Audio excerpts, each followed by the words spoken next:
Good afternoon, everyone, and thank you for joining us today. My name is Jon Lewis, and I'm a research fellow with the program on extremism. We're very excited to have Spencer Sunshine joining us today to discuss his new book, Neo-Nazi Terrorism and Countercultural Fascism, The Origins and Afterlife of James Mason's Siege. Spencer holds a PhD in sociology and has researched the far right for 20 years. He's been published by outlets like the Southern Poverty Law Center, Daily Beast, and The Forward, and is widely translated. Spencer, thank you for joining us today. Thanks for having me. So this book is a extraordinarily comprehensive text. I think if you read through it, you'll see it's almost two distinct books, right? You have the first section, which reviews the history of the American neo-Nazi Party, the evolution of James Mason and his role in that movement, and the second half, which gets really deep in the weeds into some of this previously underreported countercultural phenomena that we see with the Abraxas clique.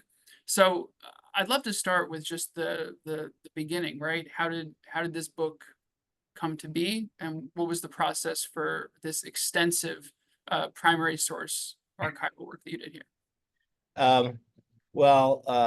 My own perfectionism is the cause of the time. Also, some of the people I wrote about are very litigious, and especially in the second half, it's a highly debated topic in which the characters involved, and we'll get to this, have tried to obscure their involvement in the creation of Siege for decades now. And so I needed to document everything.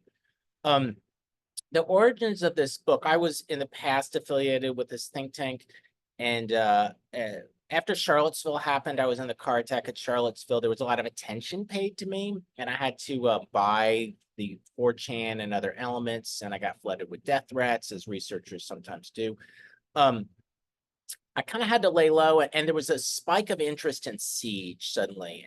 There's a reason for this, which we can talk about.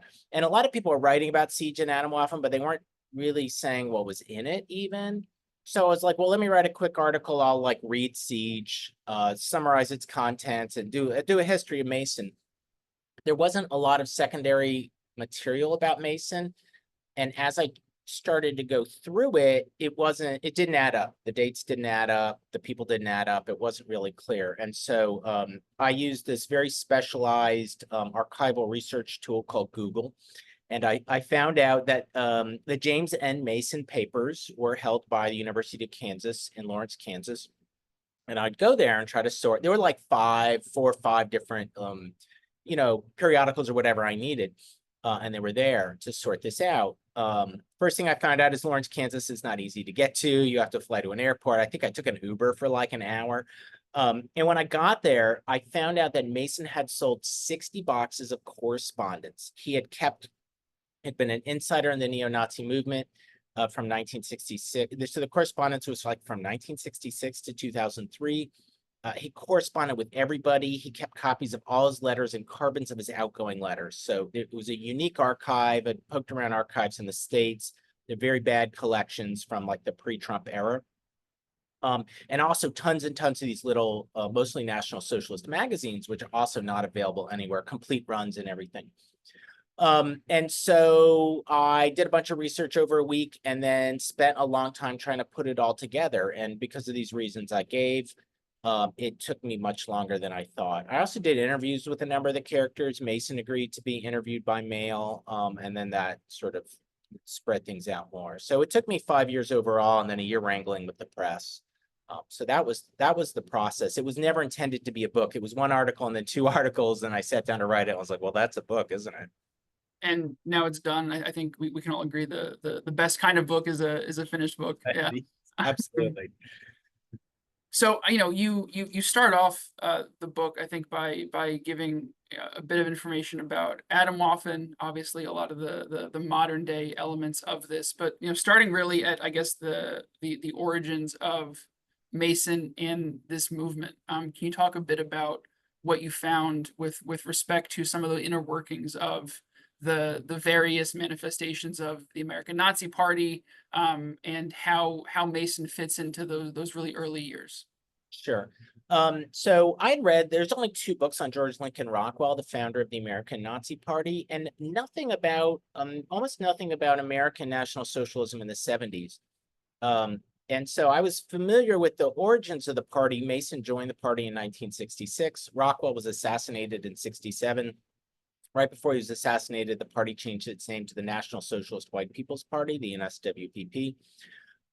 And there was no good documents about the NSPP or the larger National Socialist movement in the United States in the 70s. There's not a single book on it. You know, the Rockwell books pretty much end with his assassination. And so I found out that there were a lot of perhaps things that people knew about, I knew about, that happened in the 70s, and these were all splinter groups from the party. And I wanted to write this history, and Mason got very involved in this history. So basically, there were about 10 splinter groups that came out of the party. They were unhappy with the successor to Rockwell. His name was Matthias Kale.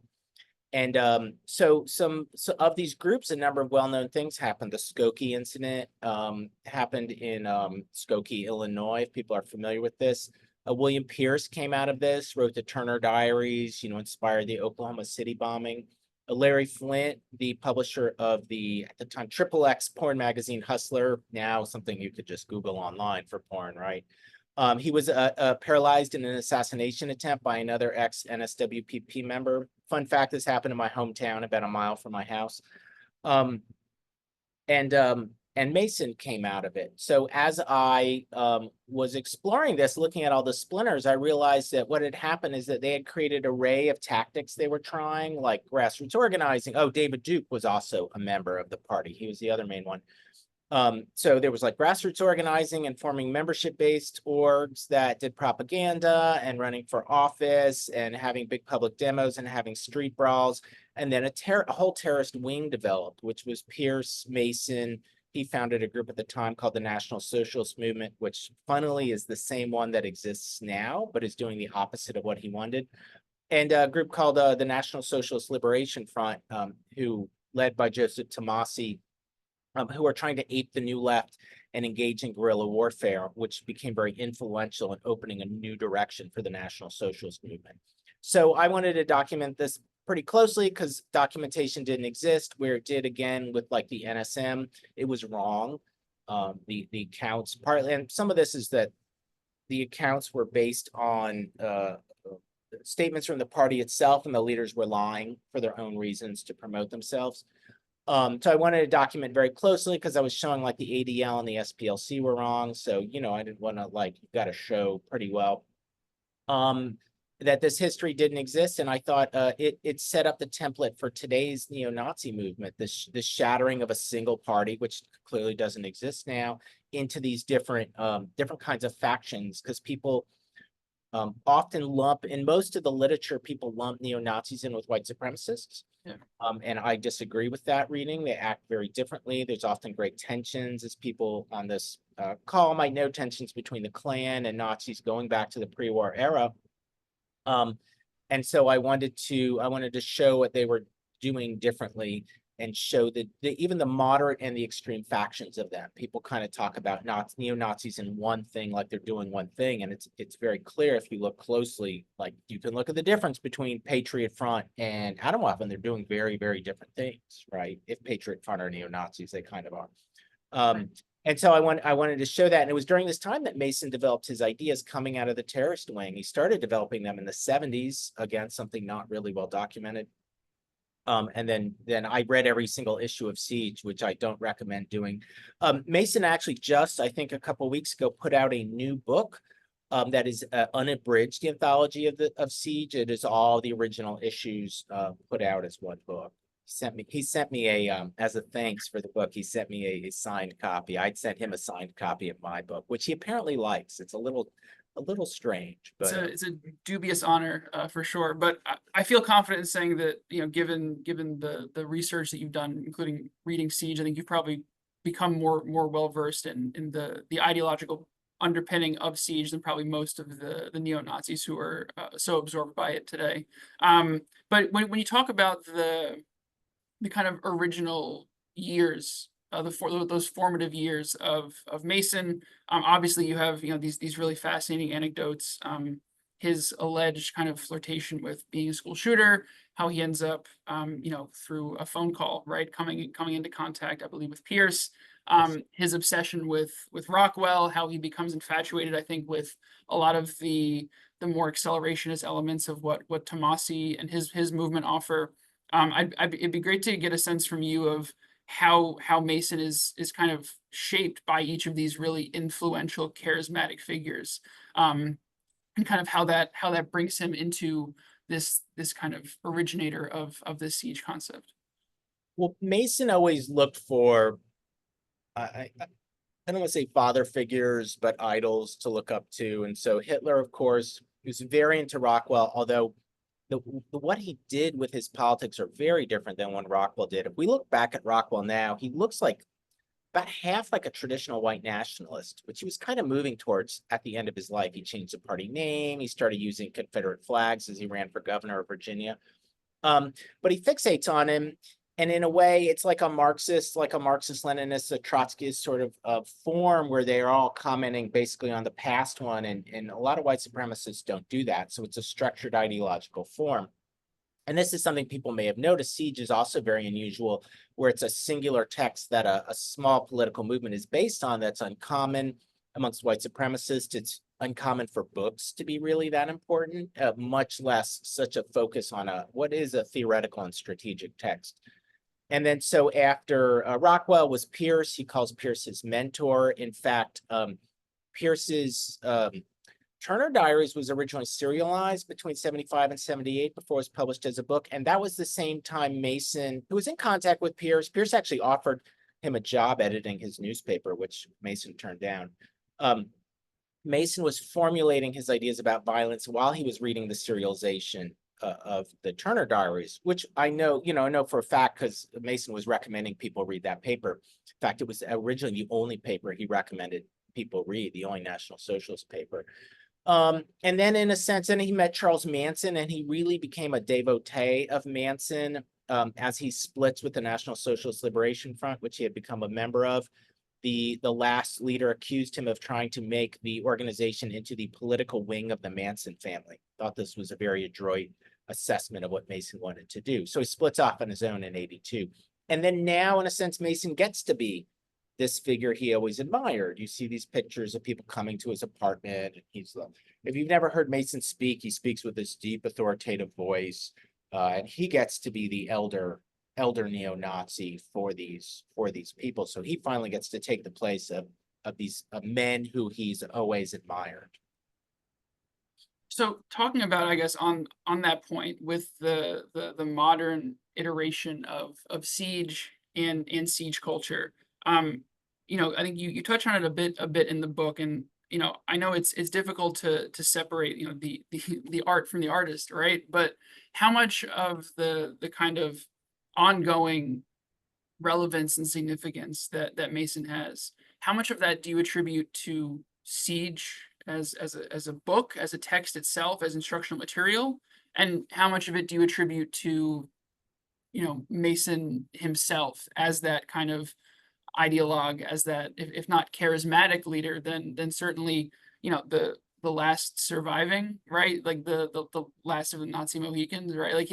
He's the Pierce, as by that point is gone. Rockwell, Tomasi, obviously. So he's the last of that generation that has somehow managed to stay, besides obviously Turn Diaries, stay relevant.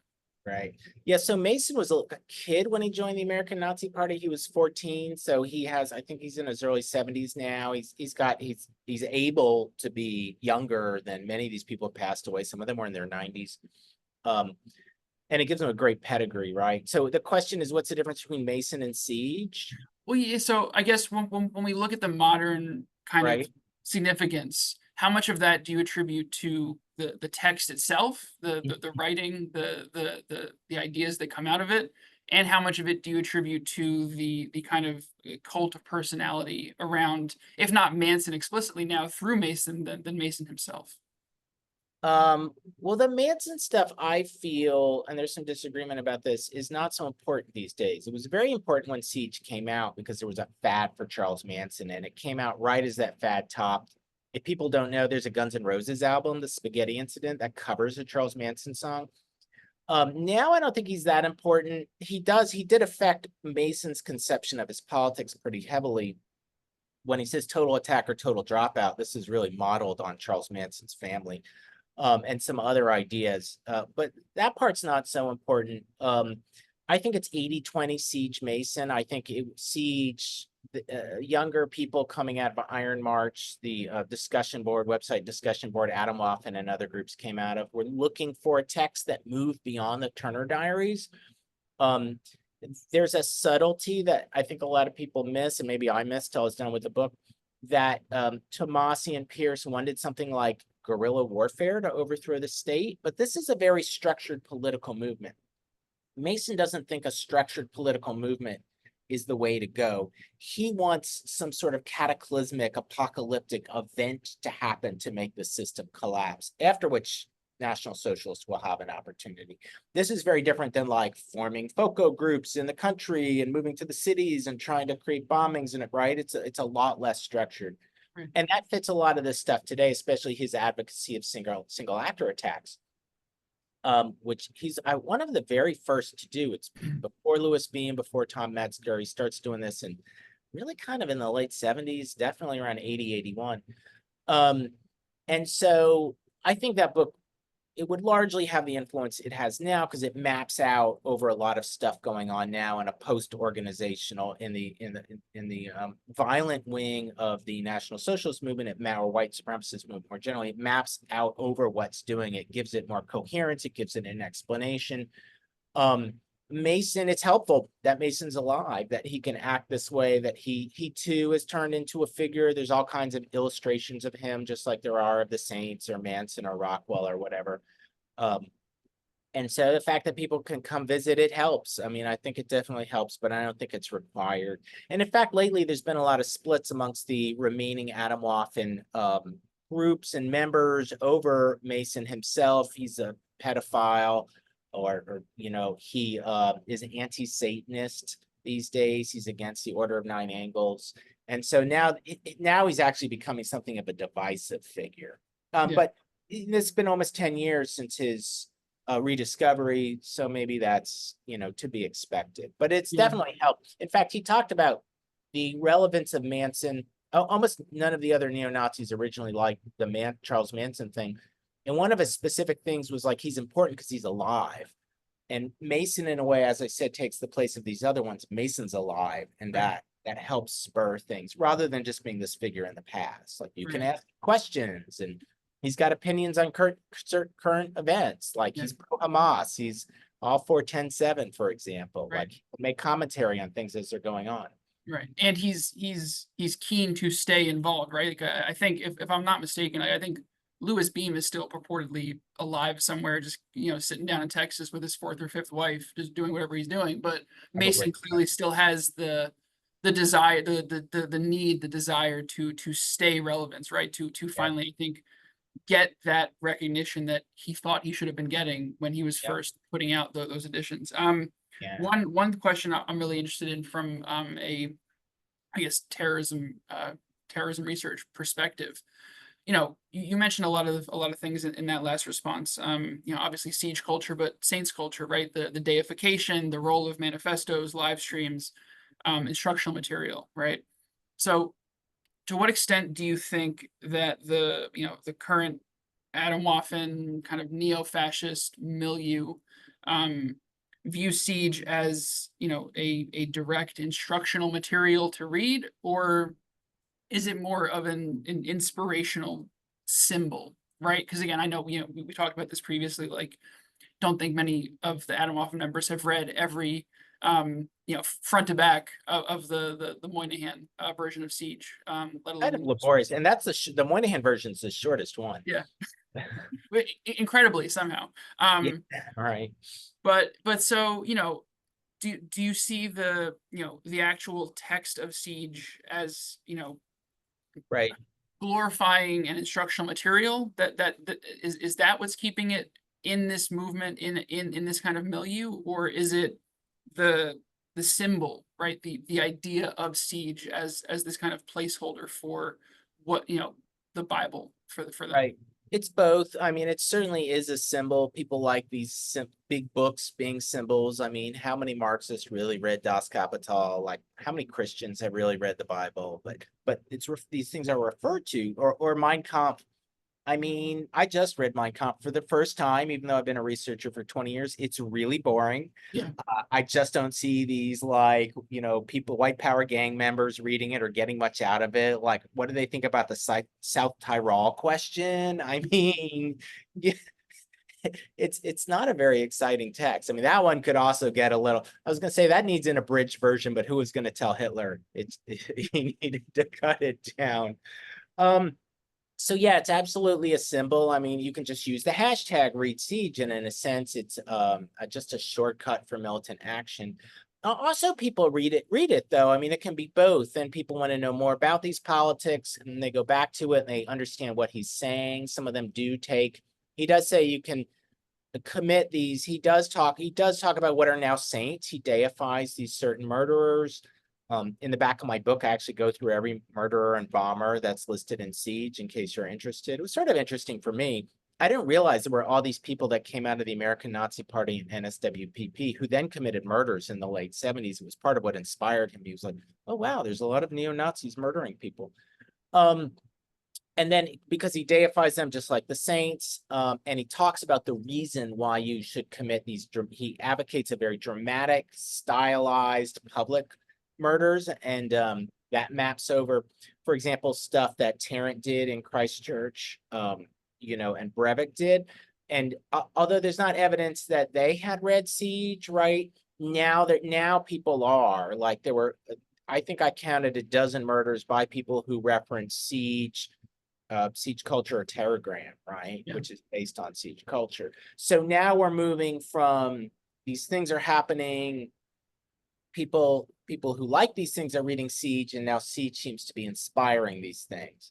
So, you can go back to it. It's like Christians. They may practice Christianity. I'm not dissing Christians here. It's just an example I'm familiar with. They may practice Christianity, be familiar with it, and then they want to read the Bible and they go back to it and then they go, oh, this is why I think this, or they say this. And like, what else does it say? What else can I get out of it? How can I deepen my practice? What are other ways to do it? So I think it's kind of both of them. Yeah.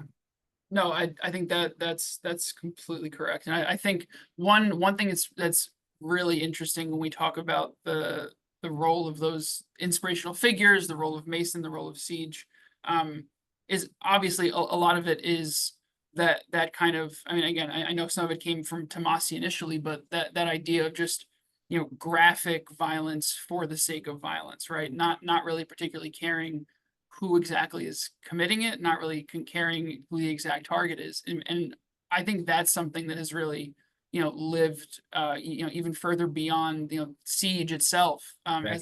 as a text. We talked about it briefly, but could you just give, from what you found within the book, a bit of, a bit of that helter skelter, how Mason found that to be kind of the answer to all of his problems, right? The key, he calls it the key. So there is quite a bit of the fact that this is almost not political, it's a murder cult.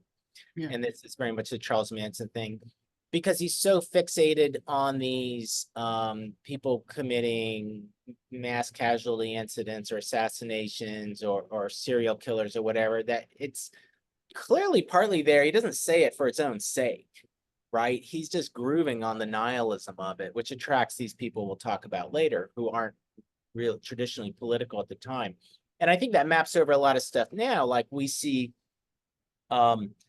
almost like serial killing, school shooters, public mass casualty incidents like in Nashville and at the Country Music Festival, blending into these ideological white supremacist murders, or ideological white supremacists or neo-Nazis committing what looked like random murders into ideologically premeditated murders, and it all sort of blends together. And I think that's part of the appeal of Siege, even though it politicizes some of these things. As I've said, like you might be sitting in a room considering being a school shooter, but now you can consider being a Nazi school shooter, right? It adds a political tinge to these things. That's some of his interest in Manson. Mason was moving towards a more spiritual perspective. He took a long time to admit this. Around 94, he had a spiritual experience and became a Christian in prison. But like starting in the 70s, he starts talking about National Socialist Revolution in an almost spiritual way. It will fully psychologically change us all. It's this point, if you're familiar with like, especially New Agey kind of stuff, there's a blend between psychology and spirituality. It moves into each other. Manson, he liked Manson for a number of reasons. Manson, the family was almost all women, Yeah. centered around a man. He liked that. He liked them. He originally met two of the Manson family girls, Squeaky Fromm and Sandra Good. Good is, I didn't realize, incredibly racist and anti-Semitic, more than Squeaky. Squeaky kind of stays out of it a bit. They introduced him to Charlie. Manson is very racist and very anti-Semitic. People kind of know this, but they overlook it. But it goes pretty deep there, and that was one reason that Mason was very interested in him, and he was alive. And Mason was feeling very nihilistic, and this gave him an answer. He formed this new ideology called universal order, based on Charles Manson's ideas. That there was a sort of it's like traditionalism, if people are familiar with the traditionalist tradition. Of like Evola as part of this and Guénon, that there was a sort of underlying natural order that National Socialism was an expression of. And this Gnostic element creeps in the sense that the world we live in is a false world, but there's this true timeless thing underneath, and that we can get in touch with it. So for Mason and his politicalized version, the false world is the Jewish controlled everyday life, and the true underlying thing is what Charles Manson kind of talked about, reality, he calls it, which National Socialism is an expression of. And this is he doesn't ever really describe what universal order is, but this is what sort of drives that. It's also influenced by Savitri Devi, who thought Hitler was an immortal deity, and so he's part of this godhead, or this reality that's underneath the false world, right? So he starts to develop all these ideas that he doesn't explain well, but they're kind of there in the background that do help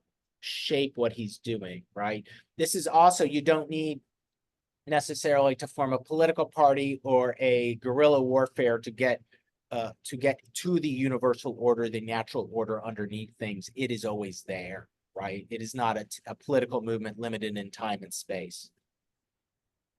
Yeah, look, I mean, there's a couple of events worth of stuff that we can unpack there. I think look, with Savitri Devi, her whole man against time kind of Hitler obsession is obviously fascinating. I think we really do see that kind of Manson Mason kind of universal order as like one of the earliest progenitors in the U.S. at least of, I think, what is that strand of accelerationist and, as you said, traditionalist thought that I think is moving people not just towards violent extremist movements, but then towards that random or seemingly random lone actor violence as well. He doesn't call himself a traditionalist, and he never read Evola until like a year or two ago, he told me. So it's more Yeah, like parallel. These are more like parallel things are coming to the same conclusions. I mean, his yeah, idea about what I call traditionalism is from Charles Manson, but right. Yeah, and I think it's fascinating to see how, not on their own, but sitting in very similar places, we see so many of these folks come to seek out a lot of that kind of the whether it's the metapolitics with Bannon, whether it's some of the metaphysical stuff. I think we that's something we still continue to see playing a really significant role in a lot of the modern radicalization. there's always religion is a constant undercurrent for the white supremacist movement in particular, but I think more for the general far right. I mean, conspiracy theories as we know them, came out of medieval Christianity. Anti-Semitism, conspiratorial anti-Semitism, even in the religious form, came out of, around the turn of the, first millennium with the Crusades. So there is always this almost religious underpinning and fairly explicit to the far right in general. Yeah, They can't rely on science anymore. I mean, they did in the pre-war era. Like, there's no more attempts to make appeals to race science or whatever it is, or the pseudo anthropology. So you can move to religion for a deeper underpinning of your politics. Right. It gives that sense of meaning, that sense of purpose. And I think that that's where we see it bleeding in so dangerously when we talk about the modern iterations of this, whether it's obviously the your Adam Waffen or even your base, or even some of the kind of more the active clubs, right? Like they may not embrace Mason as fervently, but they certainly read Evola, they will mention Siege, they will talk about many of these same culture war icons, even if they are stopping short of calling themselves the next iteration of this movement. I'm cognizant of time. I want to get to Q&A. So if you have questions, please be sure to drop them in the chat, and we'll get to them just in a couple minutes here. But I I would, want to make I I want want to to, make sure, yeah. oh, I was going to add real quickly that Order of Nine Angles, who play such an important role today, are a theistic Satanist group. So they're also like another generation of the religious underpinning thought. Yeah, Anyway, I would love to get into, well, obviously the broader countercultural stuff, but we can start there, right? You reference Maya a bit in the book, which I find fascinating. So why don't we just start there, right? How do we get from a Mason that is a dyed in the wool neo-Nazi? He's obviously started to align with more of the outside the box, even for that period thinkers. But then we obviously see him kind of, if not shunned, then losing relevance a bit in those years because of that embrace in the Nazi space. So can we talk through, yeah, how he finds himself with this kind of countercultural clique that you describe in the book? okay. Do we do Maya? You want to do Maya at first or the countercultural? Yeah, we'll do Myatt first. Yeah. So Myatt, David Myatt, who is recognized as the founder of the Order of Nine Angles, this theistic Satanist group who are tied to an increasing number of murders. And they're not necessarily, the founder, Myatt was a neo-Nazi, the group, or it's not even a group, it's sort of this loose movement. They have local groups called Nexians, is tied in with the neo-Nazi movement, but isn't specifically neo-Nazi itself. It's funny because they're not tied to Mason directly at all. Mason had never read him. Mason was tied to the Church of Satan. He wasn't a member. They're an atheistic Satanist group. All the people around him were the four people who we'll talk about around him were connected to the Church of Satan. And so while there's not a direct link, there is the Mason's link with the Satanists. Is the predecessor to Adam Waffen's link with the Satanists, right? Like they discover a more radical Satanist movement to attach themselves to. So I think the connection between Maya and them is more like it's keeping the same structure. Mason's creating this epistemological structure and they're following it. There's not a direct genealogical link. Yeah. So when we talk about how these counterculture figures found Mason, what happened to him? Yeah. I think that's a good place to start the second half. Yeah. Okay. So Mason publishes Siege between 1980 and 86. He's burned out. He doesn't influence anyone except Tom Metzger likes it. There's less than 100 copies are made of each issue. The final mailing list is 66, and those aren't even all subscribers. There's some trades and stuff. So he's pretty disappointed, kind of retreats. He's already become a party of one, and now he just retreats, away from politics. But right before he does that, a group of four 1980s at the time counterculturalists discover him. The first one is Boyd Rice. He's this well-known or cult industrial musician. This is a form of music, I like to call it atonal no chord noise, if you're not familiar with it. The founding band is Throbbing Gristle. You can YouTube them. Go listen to Hamburger Lady, my favorite song. And so Rice, who's an interesting figure, discovers he has a joint Hitler, Charles Manson interest, like many around him, discovers Mason. Someone tells him that they're like, there's this neo-Nazi who's actually friends with Charles Manson. Mason contacted Manson and was friends with him. And so Rice discovers him. He starts sending him these fawning letters. He's like, totally into what you're doing. He introduces them to Adam Parfrey, who ends up running a well-known press called Feral House. It was very important in the 80s and 90s. When he died, there was a long obituary for him in the New York Times, if you haven't heard of him. Some of his books at the end were made into Hollywood movies. And then eventually another guy named Michael Moynihan, who became the editor and publisher of Siege. There was also a fourth figure named Nicholas Schreck, who was a Satanist, who was also interested in Charles Manson. Part of the interest in them is that Moynihan and Rice became priests in the Church of Satan. Schreck married the Church of Satan's, the founder, Anton LaVey, his daughter, and Parfrey became Anton LaVey's publisher. So they're all, Mason's not a Satanist. He's sometimes thought to be one. It's not true, but he's around all of these people.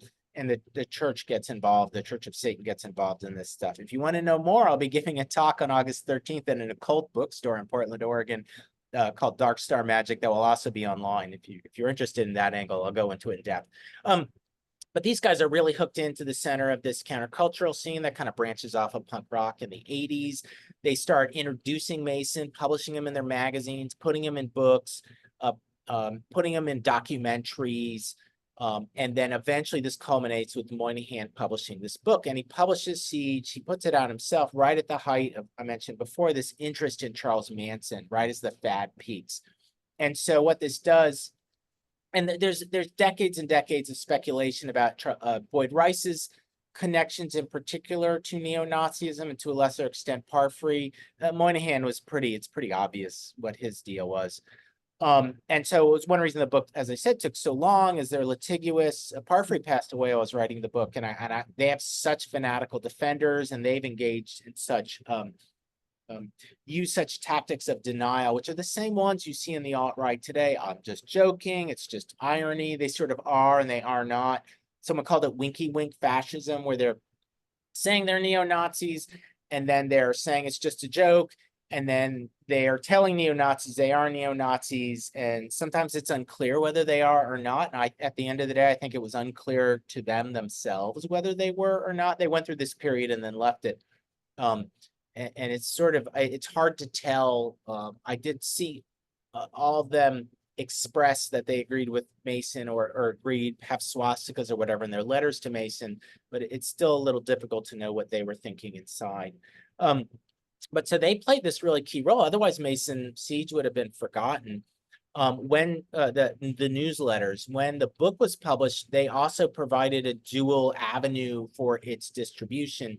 Unlike the 100 copies of the newsletter, Moynihan printed 1,000 copies of the book. If you know, in old days, this is the kind of minimum level for offset books, actually printed books at a press to be commercially viable.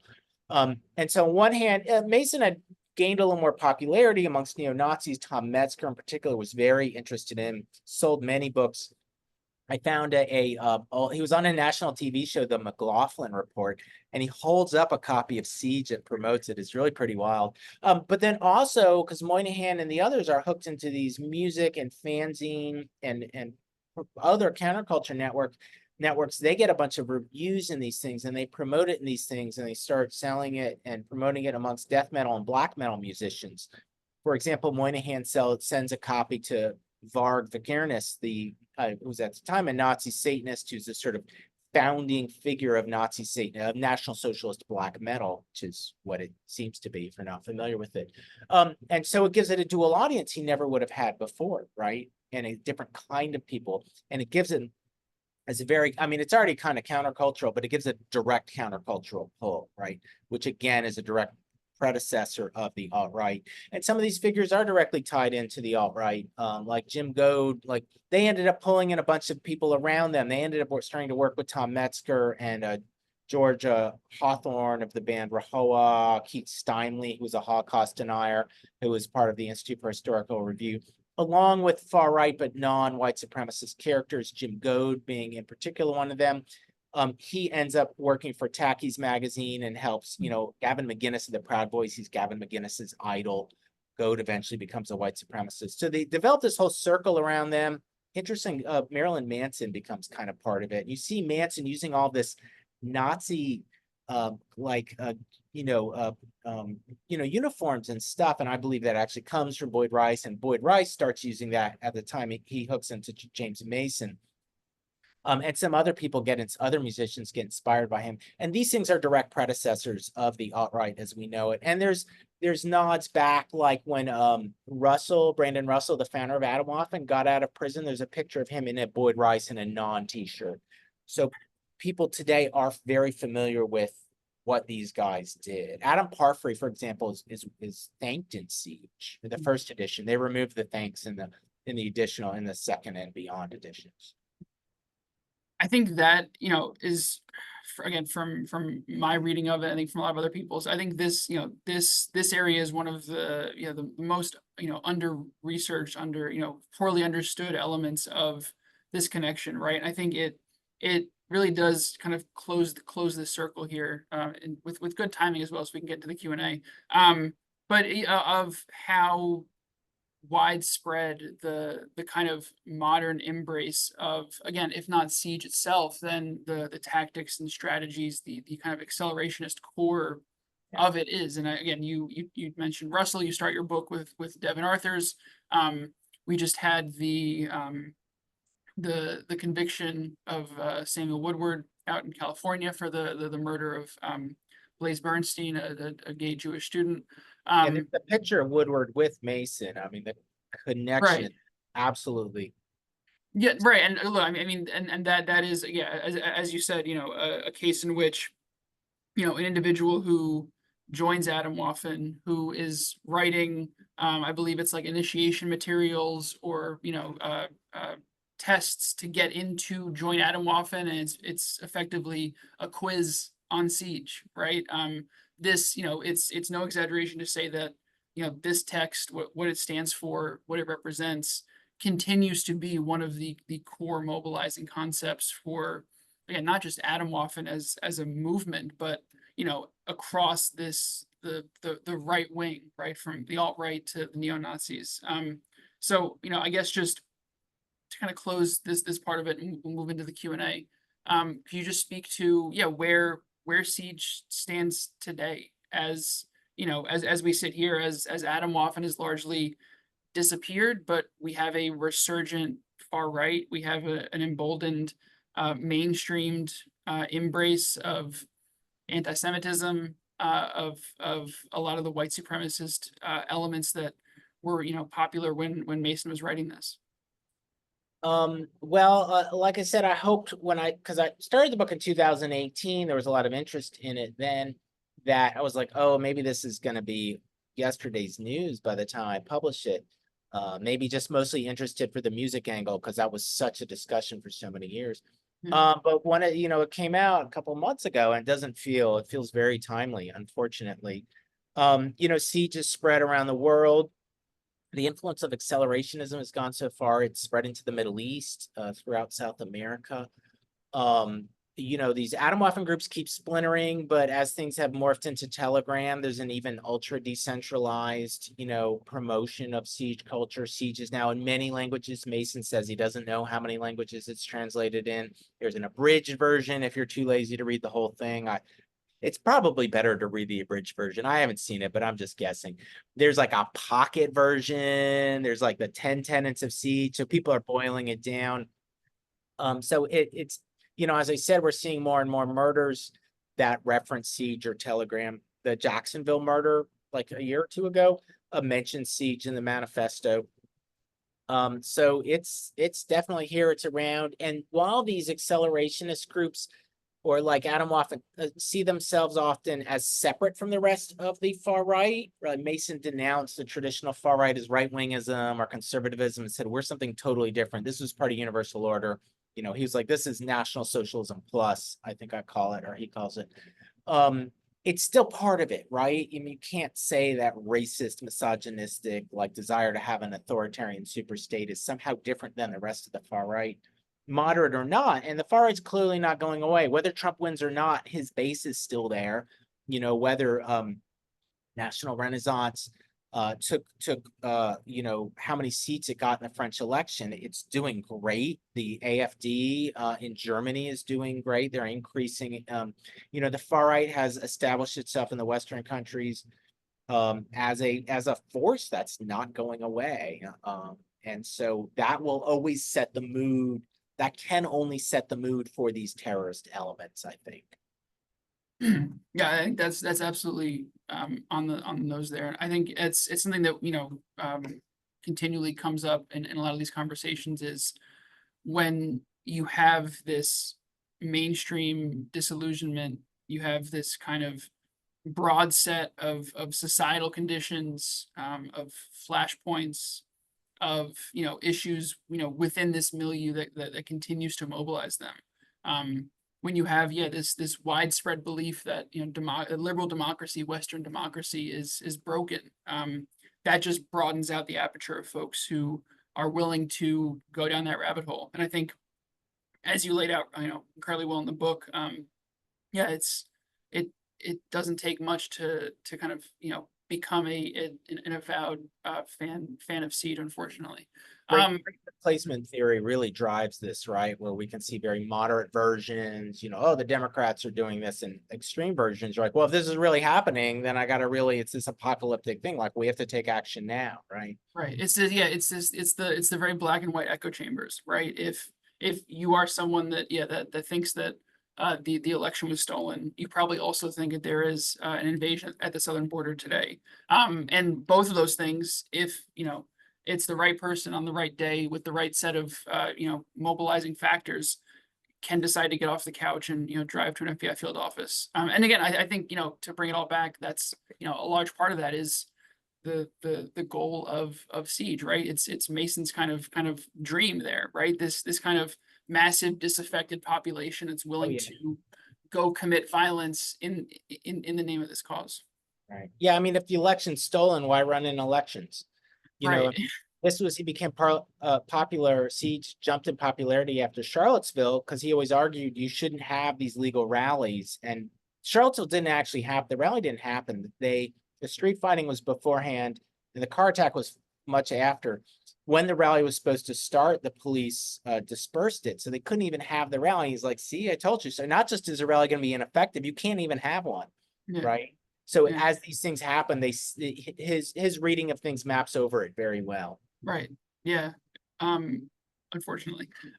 So one question I think is very interesting because and I think it ties together some of the stuff we touched on earlier with the Abraxas clique and some of the kind of modern right wing. So from Michael Centers, who asks, in what ways do we see the language and cultural forms of the Abraxas clique reflected in the modern meme culture of the far right? He describes that that in the book you talk about that reactionary cultural movement in the 80s, which viewed the Nazis as too crude, as too obvious, tried to put on that kind of gentler face. And so asking, do you think that mentality is still present in the far right? Yeah, there's different aspects to this. Well, the kind of genteel fascism, as I like to say, I mean, you certainly see in for example, in Greg Johnson of Countercurrents. And Johnson was actually involved in the second edition of Siege. And so he has sort of forward that's a part of a larger sort of move with the translations of Alain de Benoist and the influence of the French New Right and stuff. So there's definitely been that move. As I said, this sort of winky wink fascism of, I am and I'm not, and I am, and hiding in public, like hiding in plain sight. You see that very strongly. I think just there's this idea that you don't have to be, and this is what came in the alt-right somewhat with the optics debate. This was part of the optics debate, was that white supremacists don't need to be these big dudes who are going to go commit hate crimes by beating up people in the streets. Like you can be for lack of a better word, a basement dwelling dweeb and be an Atomwaff. And especially because being in a group is often being in some like selected group chat now. Like it doesn't even mean you ever meet physically. And that's totally acceptable too. So it can draw in a much larger group of people who are skittish about meeting people in person, who don't want to commit physical interpersonal violence. Like maybe they want to kill a bunch of people in a school shooting, but then I'm not going to go beat them up. And so, yeah, it really opens the space for that. I mean, this was to always think at Charlottesville, they banned Klan members from coming in regalia, right? They wanted to put a lot of distance. The alt-right wanted to put a lot of distance from that. And the whole idea of the counterculture as the classic countercultures of the post-war countercultures from the 50s to the maybe early aughts have kind of collapsed. The slogan was the internet has killed my counterculture. The alt-right and 4chan stuff, the edgelords have taken the place of that. And they also are not necessarily the artlessness, all the irony. It's clever, right? This is more educated people is not the artlessness of the Nazi skinheads, but it's still countercultural. And these guys certainly helped forge that path, whatever the direct relationship is. They opened that space. But some of these things are just about opening space that people can walk through, or people vaguely know you can do this. It's not like, oh, I can't do that, right? You're like, oh yeah, you can approach things in this manner, whether there's a direct correlation or not. So I think they really did what they did. Ended up, it's like what Tomasi did. He had one group, but they embraced countercultural norms.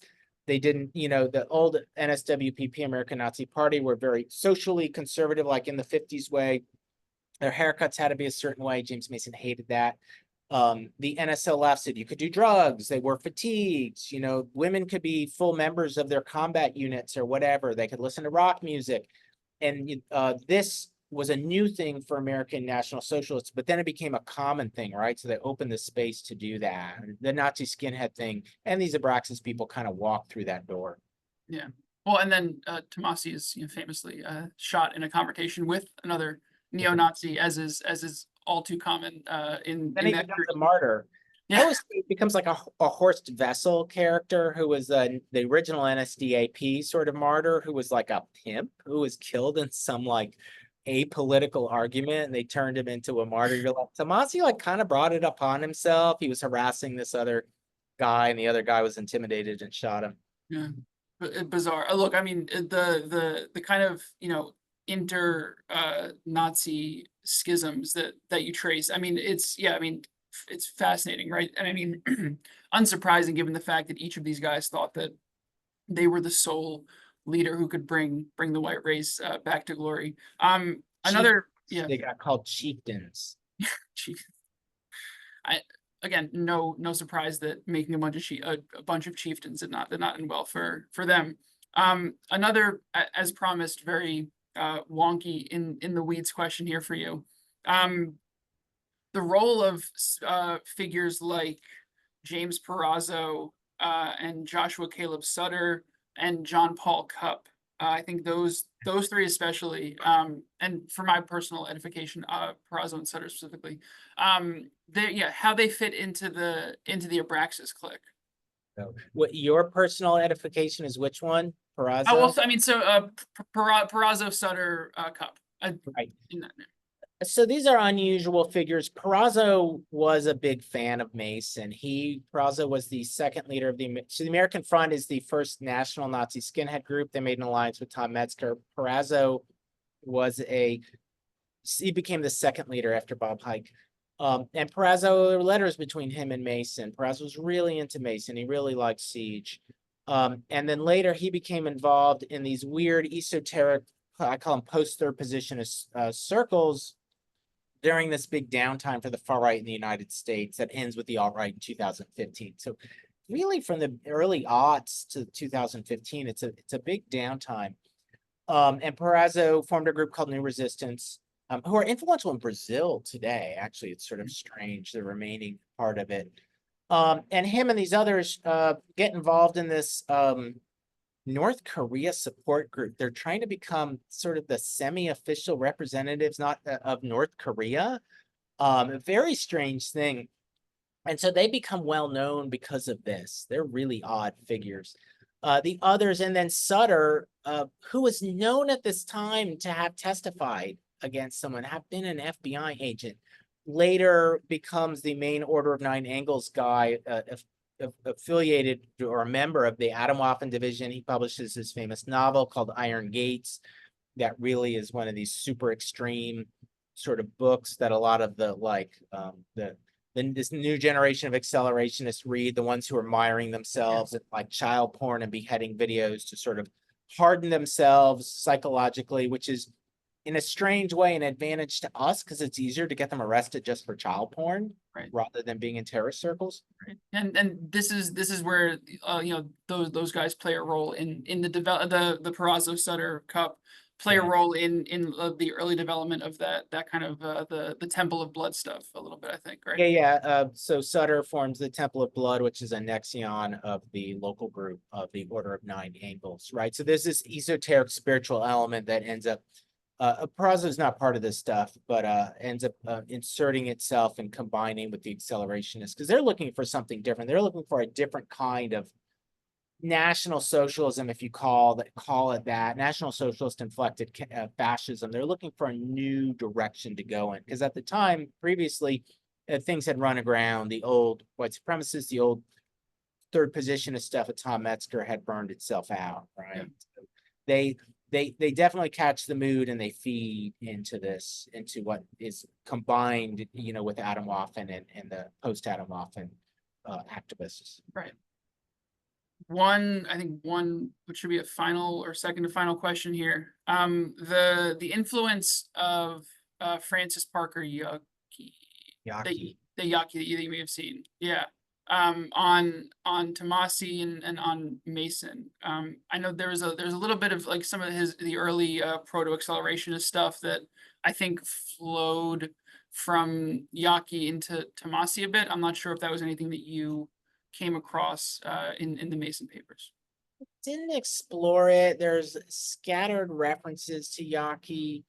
I didn't see anything with Tomasi in him, but the Tomasi stuff is limited. I wouldn't, Yaki's main vision, which is of a European superstate, and a positive view of the what's called real existing socialism. So, Soviet Union. He saw the Soviet Union, especially when it moved into its anti-Semitic phase of it and the satellite states in Poland and Czechoslovakia. And there was like, hey, these aren't international Marxists. They're nationalists with anti-Semitic elements. Like, this is good. So these aren't the main themes of either of Rockwell or of Mason. Mason was familiar with Yaki, but I don't think there's a lot of influence. I did not dig into this, though. I think I mentioned him in passing a couple times, but I don't think it's a big influence on their kind of thought. Like Rockwell remains an American nationalist, really. There's a tension between white nationalists and call them Pan-Aryans. Right. I was asked this question in Germany about German Nazis. And I'm like, well, some of them like obviously want a Nazi Germany, and some of them want all white people, all Aryan people around the world. They see them as part of one thing, right? And so that's Rockwell remained an American nationalist, and in a sense, Mason does too. He doesn't say it, but his vision is extremely domestic. He doesn't talk very much about Europe or other places at all. He's really only paying attention to the US. He doesn't even really talk about Canada, and he's even tied to some Canadian fascists.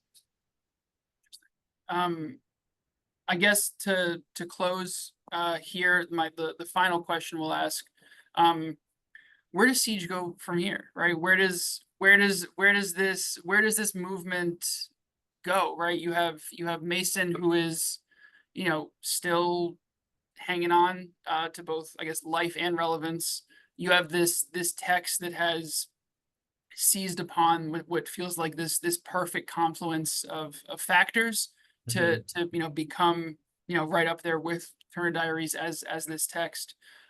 So for the text itself and the movement that it's inspired, right? Obviously, 5 years on from when you started the book, I think it's taken a different turn than you initially would have thought.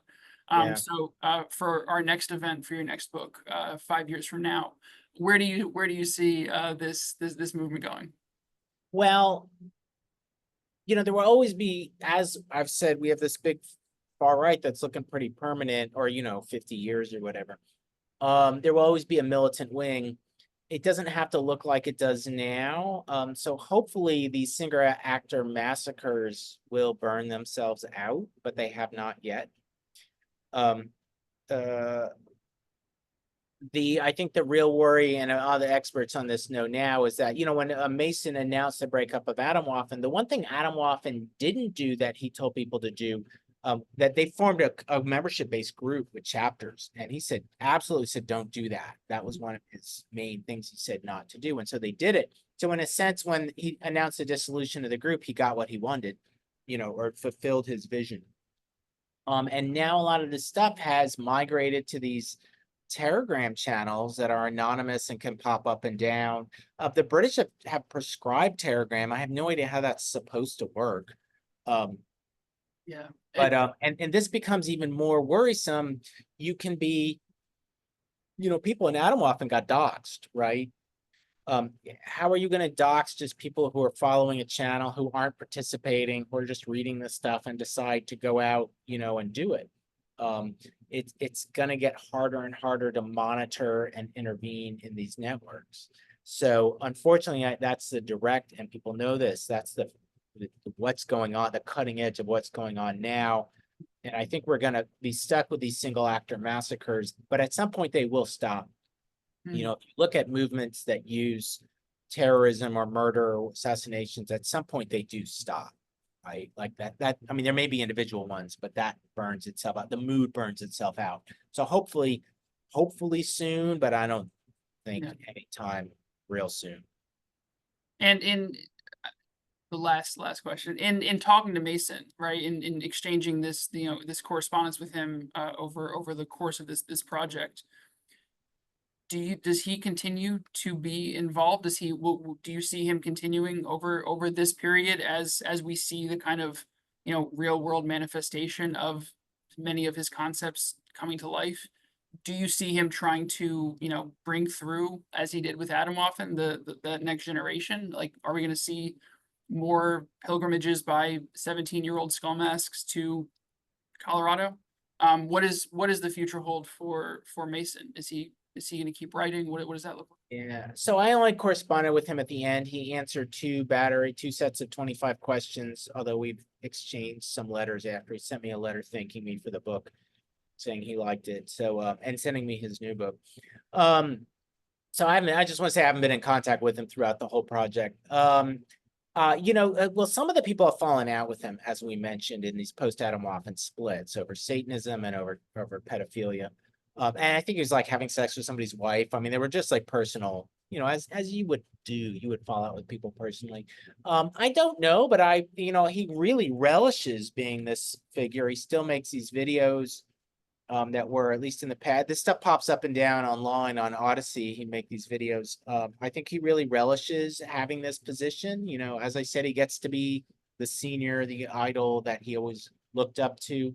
Also, he looked up to Tomasi. I didn't mention this. So Tomasi's all throughout Siege. And I would assume I'm just assuming now that he welcomes, his address is it's easy for me to find. I mean, people know where he is. He lives openly. I assume he welcomes having especially young kids, teenagers. He was a teenager when he became involved in National Socialism. Come and hang out with him. I think he really loves that. So I don't know, but I would assume that's ongoing and will continue to be ongoing. Absolutely. Well, look, thank you, Spencer, for joining us. I would encourage all of you to buy the book. 20% off right now on Routledge's website. So we put that link in there. So the link is, the link is in the chat. There's currently a sale. I would encourage all of you to buy it. Please join me in thanking Spencer on behalf of the Program on Extremism.